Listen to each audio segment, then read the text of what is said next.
Hello everyone, आप सब कैसे हैं?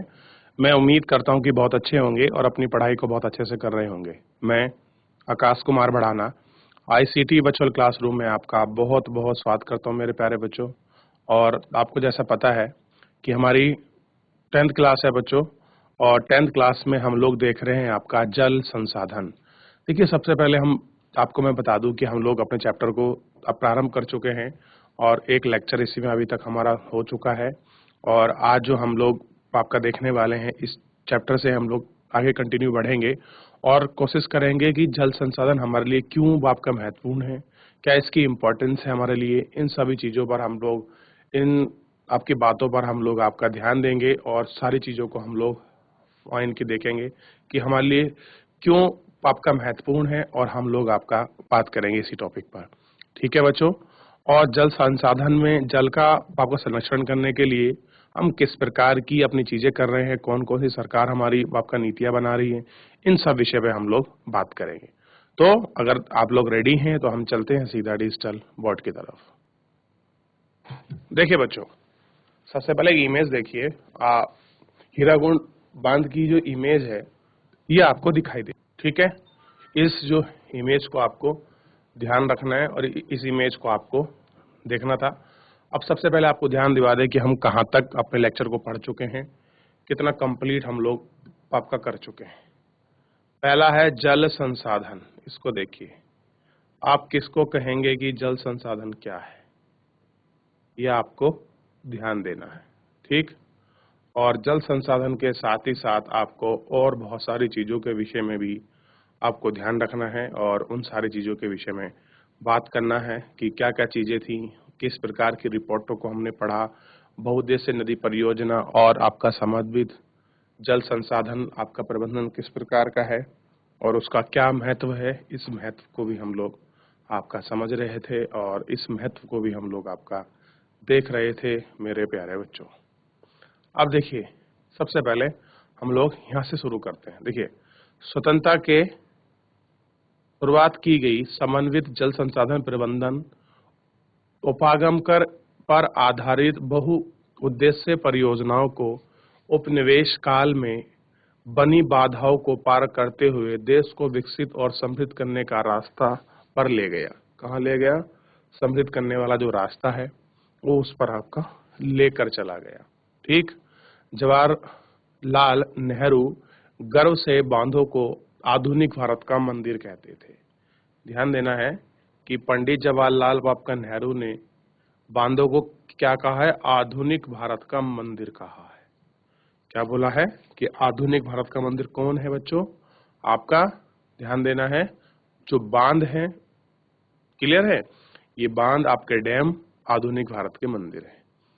उनका मानना था कि इन परियोजनाओं के चलते कृषि और ग्रामीण अर्थव्यवस्था, औद्योगिकरण और नगरीय अर्थव्यवस्था समन्वित रूप में विकास करेगी। क्या करेगी बच्चों? जो अर्थव्यवस्था है और आपका नगरीय अर्थव्यवस्था जो है, इनको आपका समन्वित रूप में इनको विकास करेगी। पिछले कुछ वर्षों में बहुउद्देश्य परियोजना और बड़े बांध कई कारणों से परिनिरीक्षण और विरोध का विषय बना है। कह रहे कि बहुत सारे ऐसे बांध है जो आपके इन चीज़ों के विषय में आपका चले आए हैं और इन्होंने बहुत सारे बांध के विषय में भी जो आपकी चीज़ें हैं उनको आपका झेला है बच्चों। अब देखिए, नदियों पर बांध बनाने और उनका वहाँ नियंत्रण करने के लिए उनका भाव होता है बच्चों, जो उनका फ्लो होता है, ये क्या करते हैं? उसको भी आपका नियंत्रित करते हैं कि हम इसको आपका कम कर सकते हैं, कि आपका तेज कर सकते हैं। इस प्रकार भी उनको ध्यान में रखा जाता है, ठीक? अब देखिए, जिसके कारण तलछट वहां कम हो जाता है और अत्यधिक तलछट जलाशय की तली पर जमाव होता रहता है, जिससे नदी का तल अधिक चट्टानी हो जाता है और नदियाँ जलीय आवासों का भोजन कम होता है। बांध नदियों को टुकड़ों में बांट देते हैं, जिससे विशेषकर अंडे देने की ऋतु में जलीय जीव का नदी का स्थानांतरण अवरुद्ध हो जाता है। बाढ़ के मैदान में बनाए जाने वाले जलाशय द्वारा वहां मौजूद वनस्पति और मिट्टियां जल में डूब जाती हैं, जो कालांतर में अपघटित हो जाती हैं। क्या होती हैं? कालांतर में सारी चीजें आपकी अपघटित हो जाती हैं। ठीक, और ये सारी आपकी जो चीजें हैं ये आपका डूब जाती हैं। इनको थोड़ा सा ध्यान रखना है। आगे देखिए, बहुउद्देशीय परियोजना और बड़े बांध नए आपके पर्यावरणीय आंदोलन जैसे नर्मदा बचाओ आंदोलन, टीरीवाद आंदोलन के कारण भी बन गए हैं। अब देखिए, बहुउद्देशीय जो आपकी परियोजनाएं हैं जिनमें आपके बड़े बांध बनाए गए हैं, अब इन्हें आपका बड़े बांध आपका बनाने की वजह से कुछ हमको पर्यावरणीय आंदोलन हमको झेलने पड़े हैं, जो आपको पर्यावरण को खतरे में गिर रहे थे। इस तरह के जो आंदोलन हैं वो हमको झेलने पड़े। जैसे नर्मदा बचाओ आंदोलन, ये बड़ा फेमस रहा है आपका, मध्य प्रदेश में ये आंदोलन चला है। और दूसरा है आपका टिहरी बांध आंदोलन, कि जब आपका टिहरी बांध जो आपका बन रहा था उसकी हाइट ज्यादा रखे जाने के कारण उसमें बहुत सारा भाग ऐसा था जो आपका जलमग्न हो रहा था, जिसकी वजह लोगों को आपको क्या करा जा रहा था बच्चों, आपको ध्यान देना है, उन सभी को आपका शिफ्टिंग की जो आपकी तैयारी थी वो की जा रही थी आपका, जिसके कारण ये विरोध आपका हुआ टिहरी में। इन परियोजनाओं का विरोध मुख्य रूप से स्थानीय समुदायों के वृहद स्तर पर व्यवस्थापन के कारण हुआ है। और कह रहे हैं कि जो स्थानीय जो आपके समुदाय हैं वो बहुत बड़े लेवल पर उनको क्या किया गया है, विस्थापन किया गया है। आमतौर पर स्थानीय लोगों को उनकी जमीन, आजीविका और संसाधनों में लगाव एवं नियंत्रण देश के लिए बेहतरी के लिए कुर्बान करना पड़ता था। क्या करना पड़ता था कि जो उनकी जमीन है, आजीविका है और जो उनके संसाधन हैं, उनको नियंत्रण की बेहतरी के लिए उनको आपका कुर्बान करना पड़ता था। इसलिए अगर स्थानीय लोगों को इन परियोजनाओं का लाभ नहीं मिल रहा है तो इसको मिल रहा है। अब कह रहे कि जो ये परियोजनाएं जो आपकी बनाई जा रही हैं, और अगर उन परियोजनाओं से जो स्थानीय लोग हैं अगर उनकी आजीविका छिन रही है, उनके संसाधन छिन रहे हैं और जो उनके नियंत्रण से बाहर है, और सबसे बड़ी बात है कि इन परियोजना से जो स्थानीय लोग हैं अगर वो आपके लाभान्वित नहीं हो पा रहे हैं, तो अब ये कह रहे हैं कि इसका लाभ आपका किसको मिल रहा है, शायद जमींदारों को और आपका बड़े किसानों को या उद्योगपतियों को या कुछ नगरीय केंद्रों को, गांव के भूमिहीन को ही ले लीजिए। क्या वे वास्तव में ऐसी परियोजना का लाभ उठा सकते हैं? अब बताइए बच्चों कि नदों जोड़ो परियोजना में जो आपके बांध बनाए जा रहे हैं, इन बांध से गरीब आदमी को क्या बेनिफिट मिल सकता है? आप मुझे बताइए क्या बेनिफिट मिल सकता है, यह आपको ध्यान देना है। और गांव के जितने भी आपके भूमिहीन लोग हैं उनको किस प्रकार से उनको लाभ मिल रहा है, ये सब चीजों का आपको गौर करना है, इनको देखना है। सिंचाई ने कई क्षेत्रों में फलस्वरूप परिवर्तित किया जा रहा है, जहां किसान जलगहान और वाणिज्यिक फसलों की ओर आकर्षित होते जा रहे हैं। क्या हो रहा है कि जो लोग हैं वो आपको ध्यान देना है, वो क्या होते जा रहे हैं, आकर्षित होते जा रहे हैं। इससे मृदाओं के लवणीकरण जैसे गंभीर पारिस्थितिकीय परिमाण हो सकते हैं। और कह रहे हैं कि इसका यही कारण है कि वो क्या हो सकते हैं, पूरे बहुत सारे गंभीर आपके पारिस्थितिकी जो कारण हैं वो हो सकते हैं। इस दौरान इससे अमीर भूमि मालिकों और गरीब भूमिहीन में सामाजिक दूरी बढ़कर सामाजिक परिस्थिति में बदल जाएगी। अब कह रहा है जो मालदार किसान हैं, जो आपके गरीब हैं, जो आपके भूमिहीन हैं, उनकी अगर सोशल कंडीशन की हम लोग बात करें तो सोशल कंडीशन में जो उनका बाप का परिदृश्य है वो क्या होगा, वो परिदृश्य उनका बदल जाएगा। जैसा कि हम देख सकते हैं कि बांध उसी जल के अलग अलग उपयोग और लाभ चाहने वाले लोगों के बीच संघर्ष पैदा करते हैं।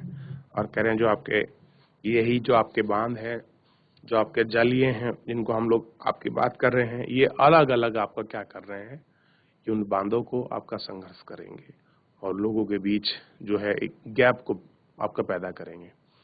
गुजरात में साबरमती नदी बेसिन में सूखे के दौरान नगरीय क्षेत्रों में अधिक जल आपूर्ति देने पर परेशान किसान उपद्रव पर उतारू हो गए। अब देखिए कह रहे हैं कि गुजरात आपके राज्य में क्या हुआ, जब साबरमती नदी बेसिन था वो सूख गया, तो उसके सूख जाने के कारण जो आपके नगरीय क्षेत्र हैं, उन नगरीय क्षेत्रों में अधिक जल आपूर्ति देने से क्या करा, किसानों ने उपद्रव पर उतारू हो गए। ठीक, बहुउद्देशीय परियोजनाओं के लागत और लाभ के बंटवारे को लेकर अंतरजातीय झगड़े का काम होने लगा। क्या होने लगा? अंतरजातीय जो आपके झगड़ा है वो झगड़े का आपका काम होने लगा। अब देखिए सिंधु नदी ये प्रोजेक्ट अब आपको दिखाई देंगे। इस मैप को भी हम लोग बहुत अच्छे से देखेंगे, लेकिन सबसे पहले थोड़ा सा और बढ़ लेते हैं, फिर वर्षा संग्रहण के बाद इन नक्शे को देखेंगे। नदी परियोजनाओं पर उठी अधिकतर आपत्तियों के उद्देश्यों के विफल हो जाने पर, कह रही जो आपत्तियां लगी हैं और उनके उठने पर जो उनकी विफल हुई है, आप उनको आपका देख सकते हैं कि एक यह विडंबना है कि जो बांध नियंत्रण के लिए बनाए गए थे, उनके जलाशयों में तलछट जम जाने से वहां बाढ़ आने के कारण बन जाते हैं। अत्यधिक वर्षा होने की दशा में तो बड़े बांध कई बार बाढ़ नियंत्रण में असफल रहते हैं। आपने पढ़ा होगा कि 2006 में महाराष्ट्र और गुजरात में भारी वर्षा के दौरान बांधों के जलाशयों की वजह से छोड़ने की वजह से बाढ़ की विकट स्थिति भी विकट हो गई थी। इन बाढ़ों से न केवल जान और माल का नुकसान हुआ, अपितु बृहद स्तर पर मृदा अपरदन भी हुआ। बांध के जलाशय पर तलछटी जमे होने का अर्थ यह है कि यह छलटी तो एक प्राकृतिक उर्वरक है, बाढ़ के मैदानों तक नहीं पहुंच सकती, जिसके कारण भूमि निम्नीकरण की समस्या बढ़ती है। यह भी माना जाता है कि बहुउद्देशीय नदी परियोजना के कारण भूकंप आने की संभावना बढ़ जाती है और अत्यधिक उपयोगिता के कारण जल जनित बाप की बीमारी, फसलों में कीटाणु जनित बीमारियां और प्रदूषण आदि फैलता है। अब देखिए क्या कह रहे हैं, सिंपल आप समझिए कि होता क्या है, जैसे कि हम लोग अपने बांध बना देते हैं, तो बांध बनने में क्या होता है बच्चों, कि जैसे आपका बांध बन गया तो जब ऊपर से नदियां आती हैं तो अपने साथ कुछ कटाव कर कर मिट्टी आती हैं, और जैसे ही वो आपका बांध के स्थिति पर पहुंचती हैं तो अपनी मिट्टी को जमाव कर देती हैं। क्या कर देती हैं? आपका जमाव कर देती है। और उस जगह जमाव होने की वजह से, क्या होने की वजह से?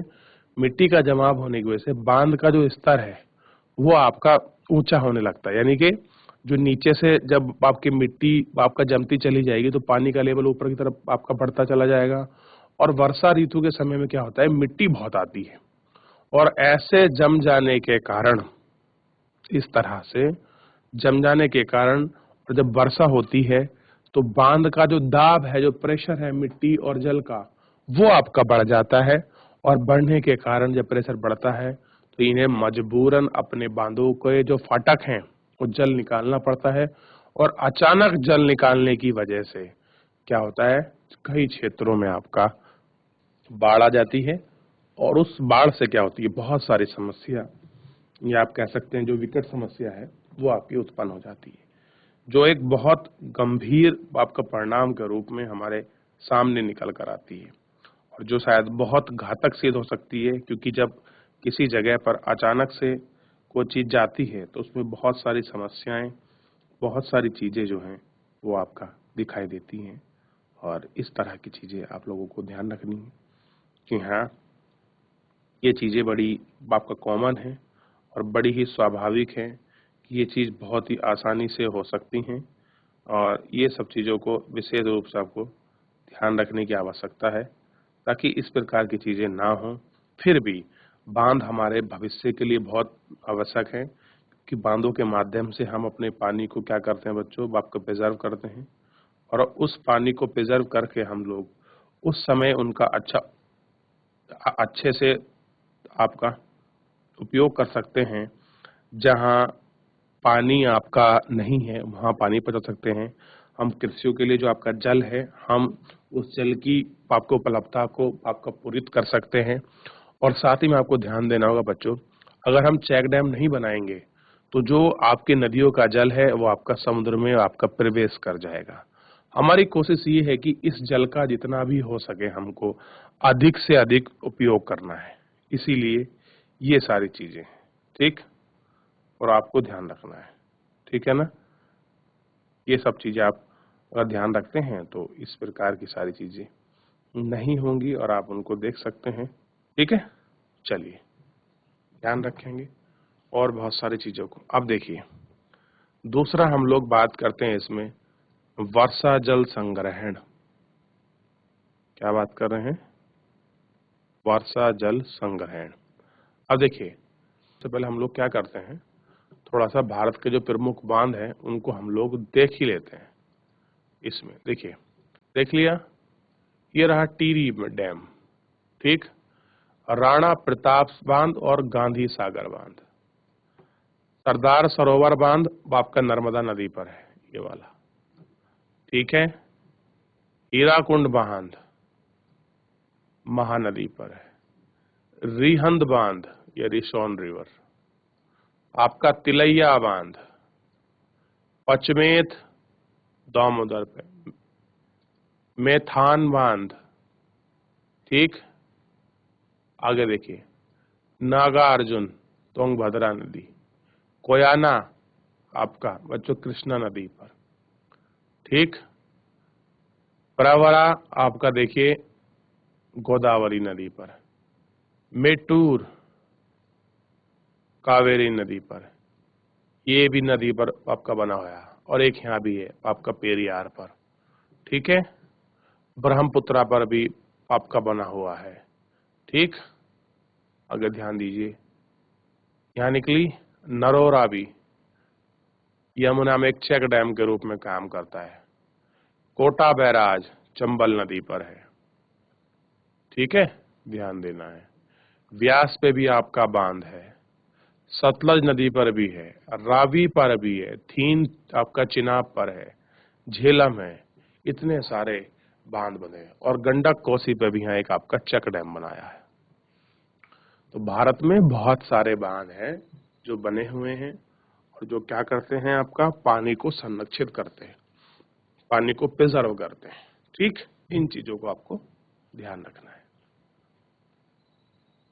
देखिए आपको दिखाई दे रहा है। अब देखिए थोड़ा सा हम लोग बात करते हैं आपका इन्हीं सभी टॉपिकों पर और हम इनको जानने का आपका प्रयास करते हैं। बहुत से लोगों का मानना है कि बहुउद्देशीय परियोजनाओं के अलाभप्रद असर उन पर उठे विवादों के चलते वर्षा जल संग्रहण तंत्र इनके सामाजिक, आर्थिक और पारिस्थितिकी तौर पर व्यर्थ विकल्प हो सकते हैं। प्राचीन भारत में उत्कृष्ट जल निर्माणों के साथ साथ जल संग्रहण ढांचे भी पाए जाते हैं। लोगों को वर्षा पद्धति और मृदा के गुण के बारे में गहरा ज्ञान था। क्या कह रहे हैं, जो लोग हैं, जो आपका वर्षा का जल है और जो आपका मृदा गुण है, इसके बारे में बताया कि उनको क्या था, आपका गहरा ज्ञान था। उन्होंने स्थानीय परिस्थितिकी और उनकी जल की आवश्यकता के अनुसार वर्षा जल, भूजल, नदी जल और बाढ़ जल संग्रहण के तरीके विकसित हो रहे हैं। क्या हो रहे हैं, ये सारे तरीके जो है आपका विकसित हो रहे हैं।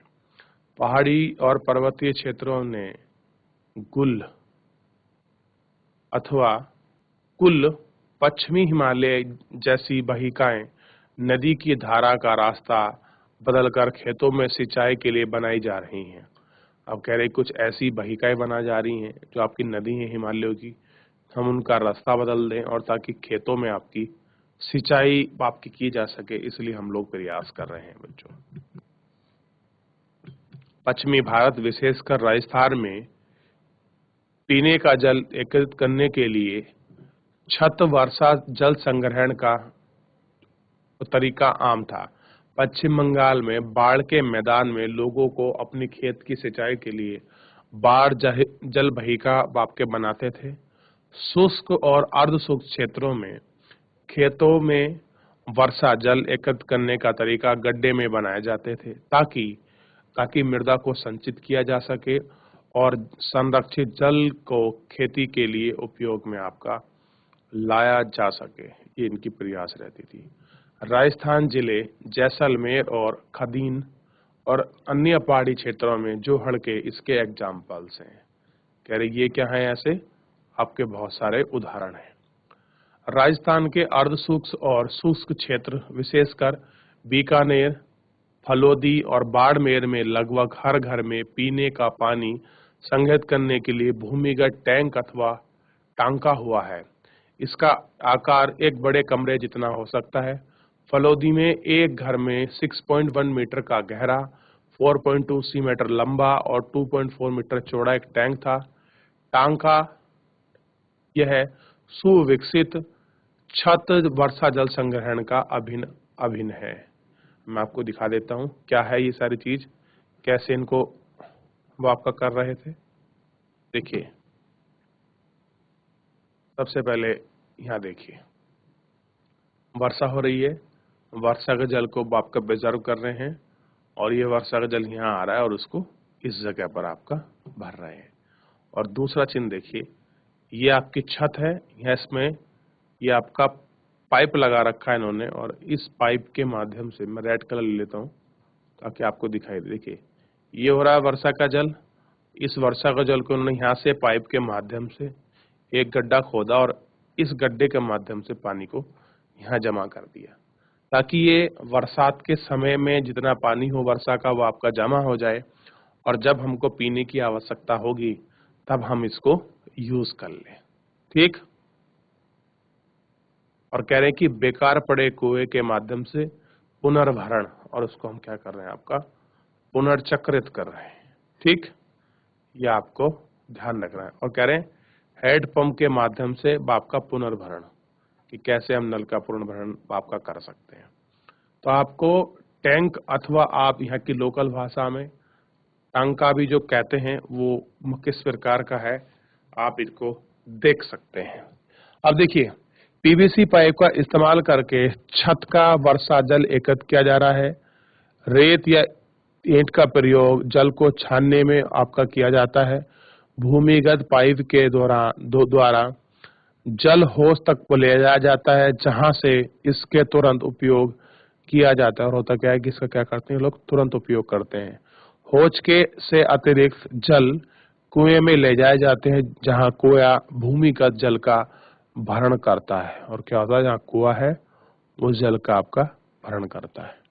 ठीक, आप देख सकते हैं लोग किस तरह से एक कुल वाता, अब देखिए गांव में जो है आपका एक जो आपका ये देखिएगा जो तालाब है वो आपका बना हुआ है।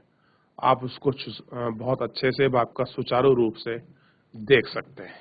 ठीक, ये आपको ध्यान रखना है। चलिए आगे देखते हैं। अब क्या कह रहे हैं, इसको ध्यान देना है कि वर्षा जल संग्रहण तंत्र का अभिन्न हिस्सा होता है जिससे मुख्य घर या आंगन में बनाया जाता है। वे घरों के ढलाव छतों से पाइप द्वारा जुड़े होते हैं। छत से वर्षा का पानी नलों से होकर भूमिगत टांका तक पहुंचता है जहां एकत्र किया जाता है। वर्षा का पहला जल छत और नल को साफ करके प्रयोग होता है और उसके संग्रहित नहीं हो पाता। इसके होने के बाद वाली वर्षा का जल संग्रहण किया जाता है। टांकाओं में वर्षा जल अगली वर्षा ऋतु का संग्रहित किया जाता है। इसी से जल की कमी और वाली आपकी ग्रीष्म ऋतु तक पीने का जल उपलब्ध आपके कराने वाला जल स्रोत बनाया जाता है। वर्षा जल अथवा पालन नदी जैसे इन क्षेत्रों में पुकारा जाता है प्राकृतिक क्षेत्र का शुद्धतम रूप समझा जाता है। कुछ घरों में तो टांकों के साथ भूमिगत आपके कमरे बनाए जाते हैं क्योंकि जल का यह स्रोत इन कमरों को भी ठंडा रखता है और जिससे ग्रीष्म ऋतु में भी गर्मी से राहत मिलती है। क्या होता है, जो हमारी ग्रीष्म ऋतु है उससे भी हमें गर्मियों में आपकी राहत मिलती है। यह है दुख की बात है कि आज पश्चिमी राजस्थान में छत वर्षा जल संग्रहण की रीति इंदिरा गांधी नहर से उपलब्धता बारहमासी पेयजल के कारण कम होती जा रही है। कह रहे कि जिस समय से आपकी इंदिरा गांधी नहर आपकी आई है तो जो हम बारहमासी जल आपके पेय के कारण ये कम होती जा रही है कि उसमें आपके जल की उपलब्धता है तो हम लोग उस पानी को संग्रहित नहीं कर रहे हैं। हालांकि कुछ घरों में टैंकों की सुविधा अभी भी है क्योंकि उन्हें नल के पानी का स्वाद पसंद नहीं है। सौभाग्य से आज भी भारत के कई ग्रामीण और शहरी क्षेत्रों में जल संरक्षण और संग्रहण के तरीके में यह प्रयोग में आपका लाया जा रहा है। कर्नाटक के मैसूर आपके जिले में स्थित एक सुदूर गांव गट्ठाथूर में ग्रामीण लोग अपने जल की आवश्यकता पूर्ति छत वर्षा संग्रहण की व्यवस्था से होती है। गांव में लगभग 200 घरों में यह व्यवस्था है और इस गांव में वर्षा जल संपन्न गांव की व्याख्याति अर्जित की है। कैसे की है? संपन्न गांव की व्याख्याति अर्जित की है। यह प्रयोग किया जा रहा है कि वर्षा जल संग्रहण ढांचे के बारे में अधिक जानकारी के लिए चित्रित 3.4 को देखा है। हर एक गांव में 1000 मिलीलीटर वर्षा होती है। क्या होती है? 1000 मिलीलीटर आपकी वर्षा होती है और 10 भरपाई के साथ यह संरक्षण क्षमता 80% है। हर घर लगभग प्रत्येक 50,000 मीटर जल संग्रहण का उपयोग कर सकता है। ठीक, और 200 घरों द्वारा हर एक वर्षा में लगभग 1 आपका 000 जल लीटर एकत्रित कर सकते, यानी कि 1 लाख लीटर तक जो जल है ये लोग इकट्ठे कर लेते हैं। यानी कि कितने बड़ी मात्रा में ये लोग अपने घरों में जल को प्रति वर्ष इकट्ठा करते हैं, आप इस नंबर को देख सकते हैं। जैसे तमिलनाडु एक ऐसा राज्य है, आपको पता होना चाहिए, जहां पूरे आपके राज्य में हर घरों की छतों पर वर्षा जल संग्रहण ढांचा बनाना आवश्यक कर दिया है। वर्षा के दोषी व्यक्तियों को कानूनी कार्रवाई की जा सकती है। अगर आपने ऐसा नहीं किया तो कानूनी जो आपकी कार्रवाई होगी वो आपकी की जा सकती है। ठीक, ये आपको ध्यान रखना है। ठीक है, अब एक चीज आपको समझना होगा, एक ड्रिप सिंचाई है, बांस ड्रिप सिंचाई बड़ी फेमस है आपके नॉर्थ ईस्ट में। देखिए क्या है, मेघालय में नदी व झरने के जल को बांस के पाइप द्वारा एकत्रित करके 200 वर्ष पुरानी यह विधि प्रचलित है। लगभग 18 से 20 मीटर ऊंची सिंचाई पानी बांस पाइप में आता है और उसे सैकड़ों मीटर दूर तक ले जाया जाता है। अंत में पानी का बहाव 20 से 80 बूंद प्रति मिनट से घटकर पौधों पर छोड़ा जाता है। यानी कि 1 मिनट में 20 से 80 बूंद गिरती हैं और 1 मिनट तक ये पौधों पर छोड़ दिया जाता है। चित्र 1 को ध्यान से देखना है। यह रहा चित्र 1। देखिए किस प्रकार का है चित्र 1। पहाड़ी शिखर पर सदा नीरा झरनों की दिशा को परिवर्तित करने के लिए बांस के पाइपों का उपयोग किया जाता है। इन पाइपों के माध्यम से गुरुत्वाकर्षण द्वारा जल पहाड़ के नीचे स्थान तक पहुंच जाता है। बांस से निर्मित चैनलों से पौधे के स्थानों तक जल वहां परिवर्तित हो जाता है। पौधे तक बांस के पाइपलाइन व बिछाई गई विभिन्न जल शाखाओं में जल वितरित किया जाता है। पाइपों में जल प्रवाह इनकी परिस्थितियों में परावर्तित करने का नियंत्रण आपका किया जाता है। अब देखिए, इनको सब चीजों को आप लोग बहुत अच्छे से समझ सकते हैं और इनको देख सकते हैं कि किस प्रकार से आपका लंबे लंबे रूट से ये पाइपों को, ये जो बांस के वो हैं, इनको लाया जाता है और इनको किस तरह से रखा जाता है आप इनको देख सकते हैं। कि देखिए अभी यहाँ है, वर्षा का जल हो रहा है और इसको इस जगह पर एकत्रित कर रहे हैं। यानी कि अगर हम लोग अपने वर्षा का जल को भी एकत्रित अच्छे से कर लें तो बहुत बड़े रूप में हम लोग इसको देख सकते हैं कि क्या चीजें किस प्रकार की हैं और कैसे क्या हो रहा है। यह आपको ध्यान रखना है। ठीक है बच्चों, ताकि हर चीज आपकी बनी रहे और हर चीज बहुत अच्छी रहे। देखिए, वर्षा के जल का हमको अधिक से अधिक आपका उपयोग करना चाहिए, ताकि हम वर्षा के जल को संरक्षित रूप में हम उसको अधिक उपयोग कर सकें। नहीं तो नदी नालों के माध्यम से वो आपका बहकर कहाँ चला जाएगा, अंत आपका समुद्र में ही आपका चला जाएगा। अब देखिए, इस प्रकार की चीजें गांव में आपको बहुत मिलेंगी देखने के लिए, कि लोग अपने गांव में बांध बनाते हैं छोटे छोटे, ताकि हम पानी को रिजर्व कर सकें। कुछ आपका घेरे को साफ करते हैं ताकि वहाँ पानी प्रिजर्व हो आपका पीने के लिए। और इस तरह की जो चीजें हैं, ये हम चीजें सारी आपकी बहुत अच्छे से करते हैं। ठीक। देश के बाढ़ में संभावित क्षेत्रों के विषय में जानकारी इकट्ठा। अब देखिए, जहाँ बाढ़ आती है वहाँ कैसे आपका रेस्क्यू ऑपरेशन होते हैं, कैसे भारतीय जो आपकी वायुसेना है वो उनको रेस्क्यू करती है, आप इनको समझ सकते हैं। आप इसको देख सकते हैं कि वो आपका किस प्रकार से वो आपका रेस्क्यू वो आपका किया जाता है, उस रेस्क्यू को आप लोग समझ सकते हैं। देखिए, पूरी स्थिति आपको अलग दिखाई देगी बहुत। ठीक। और यानी कि हमारा जल संसाधन जो टॉपिक है वो पूरा आपका समाप्त हुआ, और आपने बहुत अच्छे से आपका देख लिया। आप इसके प्रश्न उत्तर को आराम से कर सकते हैं। ठीक। चलिए, अभी जितना हम लोगों ने ये पढ़ा है और इसमें कोई आपको प्रॉब्लम है, कोई चीज आपको समझ नहीं आई है, किसी प्रकार का आपका डाउट है, तो आप लोग लाइव जुड़कर चैट के माध्यम से आप हमसे प्रश्न पूछ सकते हैं। तो बच्चों, आज के लिए इतना ही। मिलते हैं नेक्स्ट लेक्चर में। तब तक के लिए अपना ध्यान रखिए, स्वस्थ रहिए और अपनी पढ़ाई को बहुत अच्छे से करते रहिए। मुझसे जुड़ने के लिए आपका बहुत बहुत धन्यवाद।